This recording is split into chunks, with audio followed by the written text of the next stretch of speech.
بسم اللہ الرحمن الرحیم، السلام علیکم، میں ہوں شہجی اللہ فراست۔ آپ دیکھ رہے ہیں نیشنل اور انٹرنیشنل نیوز پر مشتمل 4 ٹی وی کا خصوصی خبرنامہ دنیا بھر سے، یعنی خبریں آپ کی نظر سے۔ سب سے پہلے ہیڈ لائن۔ شفا ہاسپٹل میں اسرائیلی آپریشن جاری، جبالیہ ریفیوجی کیمپ پر حملہ۔ WHO نے کہا غزہ میں بیماریاں پھیل سکتی ہیں۔ اسرائیلی شہروں میں سائرن کی آوازیں، لبنان سرحد کے قریب حزب اللہ کے حملے، سیرین فوج نے کئی میزائلز مار گرائے۔ زمینی لڑائی میں اسرائیلی ہلاکتیں بڑھیں، ایک ہوسٹیج کی لاش ملی، حماس نے کہا درجنوں ٹینکس تباہ کیے۔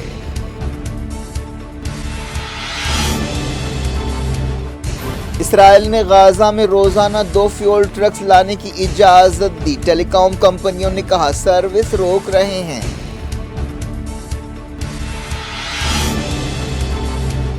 اسرائیل کے جنگی جرائم کی تحقیقات کی جائے، انٹرنیشنل کرمنل کورٹ میں ساؤتھ افریقہ کی درخواست۔ کئی ملکوں میں فلسطینیوں کے حق میں مظاہرے، اسرائیلی حملے روکنے کا مطالبہ۔ مدھیہ پردیش اور چھتیس گڑھ میں جوش و خروش کے ساتھ ووٹنگ، بعض حلقوں میں گڑبڑ کے واقعات، راجستھان اور تلنگانہ میں مہم تیز۔ راہل گاندھی نے کہا تلنگانہ میں کانگریس کا طوفان آ رہا ہے، کھرگے نے مینیفیسٹو جاری کیا، دھرنی پورٹل کی جگہ بھو بھارتی ویب سائٹ کا وعدہ۔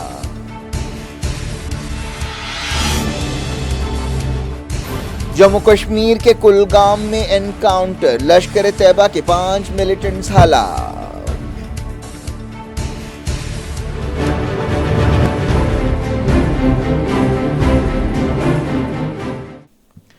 ہیڈ لائنز آپ نے دیکھی، اب خبروں کی تفصیل کی طرف آپ کو لیے چلتے ہیں۔ اسرائیلی فوج نے غزہ کے سب سے بڑے ہاسپٹل الشفا پر مسلسل تیسرے دن حملے کی اور کارروائی کی۔ جمعے کو الشفا میڈیکل کمپلیکس میں تمام عمارتوں کی ایک کے بعد ایک تلاشی لی گئی۔ اس کمپلیکس میں ہزاروں مریض، پیدا ہونے والے بچے اور بے گھر لوگ پھنسے ہوئے ہیں۔ اس کے علاوہ ہاسپٹل سٹاف بھی موجود ہے۔ الشفا کئی دنوں سے لڑائی کا مرکز بنا ہوا ہے۔ اسرائیل کا الزام ہے کہ حماس وہاں سے اپنا کمانڈ اینڈ کنٹرول سینٹر چلا رہی تھی، لیکن حماس اور ہاسپٹل عہدیداروں نے اس الزام کو رد کر دیا ہے۔ غزہ کی ٹیلی کام کمپنیوں نے کہا ہے کہ وہ فیول نہ ہونے کی وجہ سے تمام سروسز روک رہے ہیں۔ یونائیٹڈ نیشنز نے وارننگ دی ہے کہ اس بلیک آؤٹ سے سویلینز کی زندگیاں اور مشکل ہو جائیں گی۔ UN ریفیوجی ایجنسی کے چیف فلپ لازرینی نے کہا کہ جب بلیک آؤٹ ہوتا ہے تو آپ کسی سے ٹچ میں نہیں رہ سکتے، اس سے لوگوں میں بے چینی بڑھے گی۔ اسرائیل نے کئی مرتبہ اب تک ہاسپٹلز، ریزیڈینشل بلڈنگز، چرچوں اور مسجدوں کو نشانہ بنایا ہے۔ جنیوا کنونشن کے تحت ہاسپٹلز پر حملوں پر سختی سے پابندی ہے۔ 17 اکتوبر کو غزہ کے الاہلی ہاسپٹل میں اسرائیل کے حملے میں سینکڑوں سویلینز جاں بحق ہوئے تھے۔ غزہ کے کئی ہاسپٹلز میں ہزاروں ریفیوجیز بھی پناہ لیے ہوئے ہیں۔ وہ امید کر رہے ہیں کہ وہاں پر بمباری نہیں ہوگی، لیکن کئی مرتبہ ایسے لوگوں کی ایسی امیدیں چکنا چور ہو رہی ہیں۔ حماس نے UN secretary general Antony Guterres سے مطالبہ کیا ہے کہ وہ ہاسپٹلز کے دورے کے لیے ایک کمیٹی بنائیں تاکہ اسرائیل کے جھوٹے دعوے بے نقاب ہو جائیں۔ حماس نے کہا کہ اسرائیل کے جھوٹے دعووں کا مقصد حملوں کا جواز پیدا کرنا ہے۔ جمعے کو اسرائیل کے ایک حملے میں الفلاح اسکول کو نشانہ بنایا گیا، جہاں پر ہزاروں لوگ پناہ لیے ہوئے تھے۔ یہ اسکول الزیتون علاقے میں ہے۔ نارتھ غزہ کے جبالیہ ریفیوجی کیمپ میں کئی ریزیڈینشل بلڈنگز کو نشانہ بنایا گیا۔ ان حملوں میں کم سے کم 18 لوگ جاں بحق ہوئے۔ اسرائیلی فوج نے کہا ہے کہ اس نے ویسٹ بینک کے جنین ریفیوجی کیمپ کے قریب ابن سینا ہاسپٹل کمپلیکس پر اپنا دھاوا ختم کر دیا ہے۔ اس کارروائی میں کم سے کم 14 لوگ زخمی ہوئے۔ اسرائیلی فوج کو غزہ پٹی میں ایک فوجی کی لاش ملی ہے۔ سمجھا جا رہا ہے کہ یہ فوجی ان ہوسٹیجز میں شامل تھی جنہیں حماس نے پکڑا تھا۔ اسرائیلی فوج نے کہا کہ ایک خاتون سپاہی کی لاش برآمد کی ہے، جسے 7 اکتوبر کے حملوں کے دوران پکڑا گیا تھا۔ اس سپاہی کی پہچان 19 سالہ نووا مارینو کی حیثیت سے کی گئی ہے۔ وہ ان تقریباً 240 اسرائیلیوں میں شامل تھی جس کا حماس نے اغوا کیا تھا۔ 7 اکتوبر کے حماس کے حملوں میں کم سے کم 1200 اسرائیلی ہلاک ہوئے تھے۔ پہلے یہ تعداد 1400 بتائی جا رہی تھی۔ اسرائیلی میڈیا میں کہا گیا کہ فوج نے غزہ میں لڑائی کے دوران کئی بندوق برداروں کو ہلاک کیا۔ اسرائیل کے کئی شہروں میں راکٹ سائرنز کی آوازیں گونج رہی ہیں، جن میں ایشکلون بھی شامل ہے۔ نقصانات کے بارے میں فوری کوئی خبر نہیں ملی ہے۔ اسرائیلی میڈیا میں کہا گیا کہ غزہ میں اسرائیل کے ایک حملے میں حماس کے عہدیدار احمد بہار کو ہلاک کیا گیا۔ 76 سالہ احمد بہار فلسطین کونسل کے نائب صدر رہ چکے ہیں۔ حزب اللہ نے لبنان سرحد کے قریب اسرائیلی فوج کے ٹھکانوں پر حملے کیے، اسرائیلی فوج نے ان کا جواب دیا۔ مغربی کنارے کے ہیبرون میں بندوق برداروں نے اسرائیلی سپاہیوں پر فائرنگ کی، بتایا گیا کہ جوابی کارروائی میں ایک بندوق بردار اور ڈرائیور ہلاک ہو گئے۔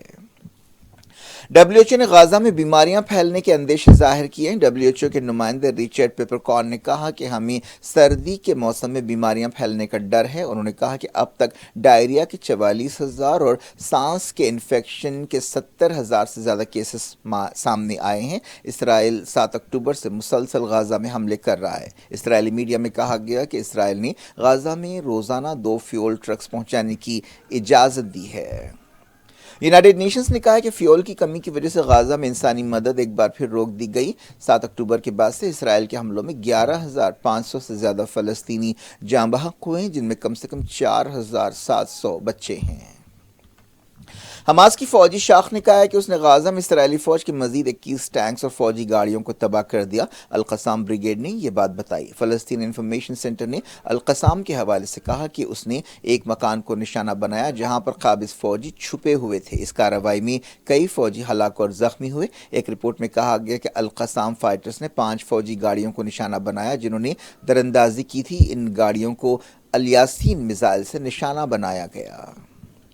حماس لیڈر اسامہ حمدان نے کہا کہ حماس نے اسرائیل کی لڑائی کے دوران دشمن کی 33 گاڑیوں کو پچھلے 48 گھنٹوں میں ہلاک کیا۔ کئی علاقوں میں لڑائی ہو رہی ہے۔ اسرائیلی میڈیا میں کہا گیا کہ غزہ پٹی میں تازہ لڑائی کے دوران پیرا ٹروپر بریگیڈ کا ایک فوجی مارا گیا۔ زمینی لڑائی میں اب تک کم سے کم 52 اسرائیلی فوجیوں کے مارے جانے کو کنفرم کیا گیا ہے۔ شفا ہاسپٹل کے قریب لڑائی کے دوران اسرائیل کو اب تک 2 ہوسٹیجز کی لاشیں ملی ہیں۔ اسرائیل کی وار کیبنٹ نے فوج اور انسانی حقوق کی تنظیم شن بیت اور امریکی عہدیداروں کے دباؤ میں فیول غزہ لانے کی آخرکار اجازت دی ہے۔ فی الحال 2 فیول ٹینکر روز غزہ میں لائے جائیں گے۔ سیرین ایئر ڈیفنس نے اسرائیل کے حملوں کو ناکام بنا دیا ہے۔ اسرائیل نے دمشق کے قریب ہوائی حملے کیے۔ سیریا کی سرکاری نیوز ایجنسی سانا نے بتایا کہ اسرائیل کے جنگی ہوائی جہازوں نے جولان پہاڑیوں کی طرف سے صبح 2:50 پر حملہ کیا، لیکن سیریا کی ایئر ڈیفنس نے کئی میزائلوں کو مار گرایا۔ ساؤتھ افریقہ کے صدر نے اعلان کیا ہے کہ ان کے ملک نے اسرائیل کے جنگی جرائم کی تحقیقات کے لیے انٹرنیشنل کرمنل کورٹ میں درخواست داخل کی ہے۔ ساؤتھ افریقہ کی پارلیمنٹ میں اسرائیلی حملوں کی مذمت کی گئی ہے اور پریٹوریا میں اسرائیل کے سفارت خانے کو بند کرنے کی تجویز پر بھی غور کیا جا رہا ہے۔ یہ بھی کہا گیا کہ اسرائیل غزہ میں سیز فائر نہیں کرے گا تب تک اس کے ساتھ تمام سفارتی تعلقات توڑے جائیں گے۔ صدر رامافوسا نے کہا کہ ان کا ملک سمجھتا ہے کہ اسرائیل جنگی جرائم اور نسل کشی کر رہا ہے۔ رامافوسا نے قطر کا دورہ کرتے ہوئے کہا کہ کئی دوسرے ملکوں کی طرح ہم نے بھی اسرائیل کے خلاف ICC میں شکایت کی ہے۔ انہوں نے کہا کہ ہم اسرائیلی حملوں کی مذمت کرتے ہیں اور چاہتے ہیں کہ عالمی عدالت جرائم کی تحقیقات کرے۔ آئرلینڈ کی ایک رکن پارلیمنٹ میری میک ڈونلڈ نے اسرائیل کے جرائم کی ICC تحقیقات کا مطالبہ کیا۔ کئی مغربی ملکوں میں اسرائیل کی مذمت کرتے ہوئے مظاہرے کیے گئے۔ دنیا کے کئی ملکوں میں جمعے کو غزہ میں اسرائیل کے حملوں کے خلاف احتجاج ہوا۔ مسلم ملکوں کے علاوہ اسپین، میکسیکو، امریکہ اور دوسرے ملکوں میں مظاہرے کیے گئے۔ جمعے کی نماز کے بعد کئی شہروں میں لوگ سڑکوں پر نکل آئے، جن میں ایران، یمن، پاکستان اور عراق کے شہر شامل ہیں۔ میکسیکو سٹی، نیو یارک اور میڈرڈ میں بھی مظاہرے ہوئے۔ موروکو کے رباط میں بھی احتجاج کیا گیا۔ احتجاجیوں نے فوری سیز فائر کا مطالبہ کیا۔ جمعے کی نماز کے بعد مسجدوں میں فلسطینیوں کے لیے دعائیں بھی کی گئیں۔ دنیا بھر میں سیز فائر کے مطالبے تیز ہو گئے ہیں، جس کا اثر ان ملکوں کی لیڈرشپ کے بیانیے پر بھی پڑتا نظر آ رہا ہے۔ حالیہ عرصے میں مغربی ملکوں کے لیڈرز نے اسرائیل پر سیز فائر کے لیے دباؤ زیادہ کیا ہے، جن میں فرانس کے صدر ایمانوئل میکرون اور کینیڈا کے پرائم منسٹر جسٹن ٹروڈو شامل ہیں۔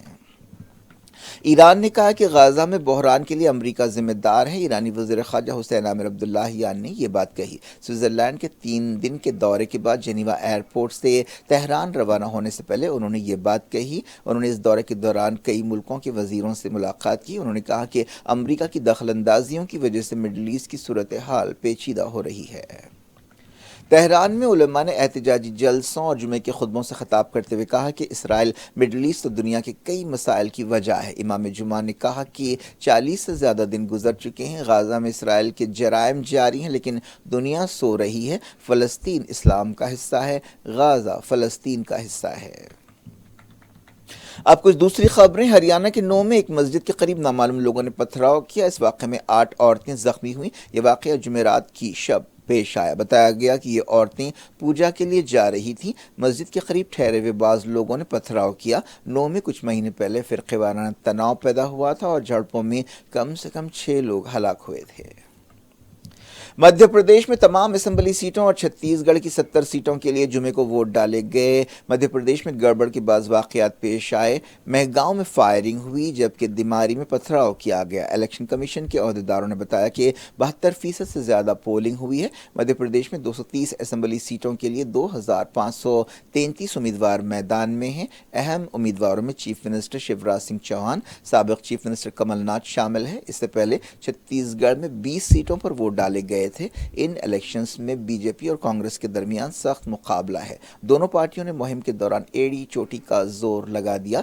وزیر اعظم نریندر مودی نے بھی بڑھ چڑھ کر مہم میں حصہ لیا۔ چھتیس گڑھ میں عوام نے جوش و خروش سے ووٹنگ میں حصہ لیا اور 70% سے زیادہ پولنگ ریکارڈ کی گئی۔ یہ فیصد اور زیادہ بھی ہو سکتا ہے۔ راجستھان اور تلنگانہ میں مہم جاری ہے۔ کانگریس لیڈر راہل گاندھی نے کہا کہ تلنگانہ میں کانگریس کے حق میں طوفان آ رہا ہے اور حکمراں BRS کو بری طرح شکست ہوگی۔ کھمم ضلع کے پیناپاکا میں ایک جلسے عام سے خطاب کرتے ہوئے انہوں نے الزام لگایا کہ BRS کے کرپشن کو سب نے دیکھا ہے۔ تلنگانہ میں ہمارا مقصد عوام کی حکومت قائم کرنا ہے۔ اس کے بعد مرکز میں نریندر مودی حکومت کا تختہ الٹنا ہمارا مقصد ہوگا۔ راہل گاندھی نے کہا کہ KCR کو معلوم ہو گیا ہے کہ تلنگانہ میں کانگریس کا طوفان آ رہا ہے۔ یہ ایک ایسا طوفان ہوگا جسے KCR اور ان کی پارٹی نے کبھی نہیں دیکھا ہوگا۔ انہوں نے کہا کہ چیف منسٹر پوچھتے ہیں کہ کانگریس پارٹی نے کیا کیا ہے۔ چیف منسٹر صاحب، جس اسکول میں اور کالج میں آپ پڑھے ہیں وہ کانگریس نے بنایا ہے۔ جن سڑکوں پر آپ سفر کرتے ہیں وہ کانگریس نے بنائے ہیں۔ تلنگانہ کے نوجوانوں کی مدد سے کانگریس نے ترقی کو یقینی بنایا۔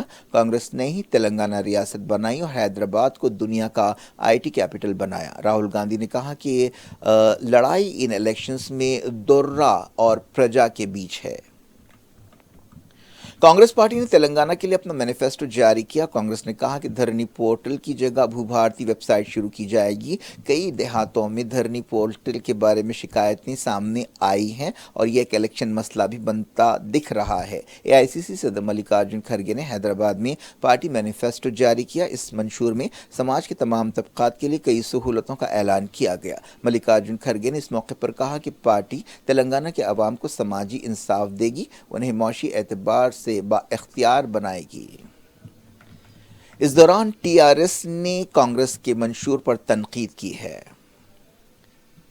مجلس کی مہم بھی جاری ہے۔ صدر مجلس اسد الدین اویسی نے نامپلی میں مہم چلائی۔ دوسرے امیدواروں نے بھی مہم میں حصہ لیا۔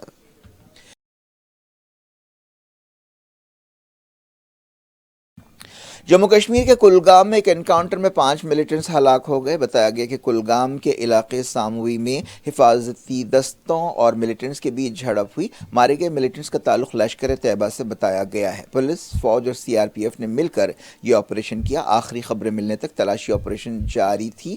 یہ انکاؤنٹر کل رات شروع ہوا۔ کیا کچھ ہو رہا ہے آپ کی دنیا میں؟ آخر میں ہیڈ لائنز دنیا بھر سے ایک بار پھر دیکھتے ہیں۔ شفا ہاسپٹل میں اسرائیلی آپریشن جاری۔ جبالیہ ریفیوجی کیمپ پر حملہ۔ WHO نے کہا غزہ میں بیماریاں پھیل سکتی ہیں۔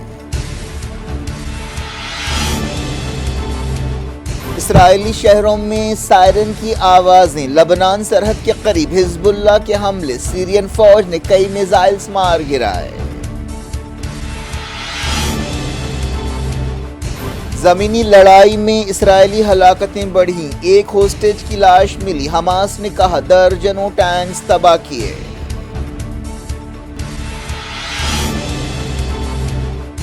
اسرائیل نے غازہ میں روزانہ 2 فیول ٹرکس لانے کی اجازت دی، ٹیلی کام کمپنیوں نے کہا سروس روک رہے ہیں۔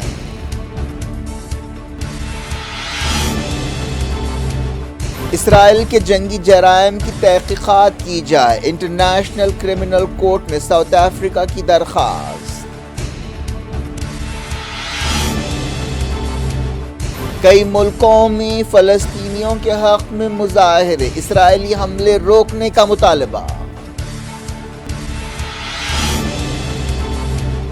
مدھیہ پردیش اور چھتیس گڑھ میں جوش و خروش کے ساتھ ووٹنگ، بعض حلقوں میں گڑبڑ کے واقعات، راجستھان اور تلنگانہ میں مہم تیز۔ راہل گاندھی نے کہا تلنگانہ میں کانگریس کا طوفان آ رہا ہے، کھرگے نے مینیفیسٹو جاری کیا، دھرنی پورٹل کی جگہ بھوبھارتی ویب سائٹ کا وعدہ۔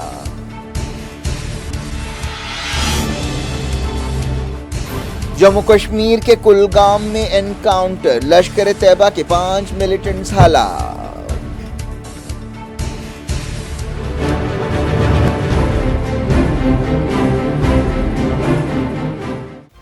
یہ تھی آج کی خبریں، شجول افراز کو دیں اجازت اور اپنا بے حد خیال رکھیں۔ اللہ حافظ۔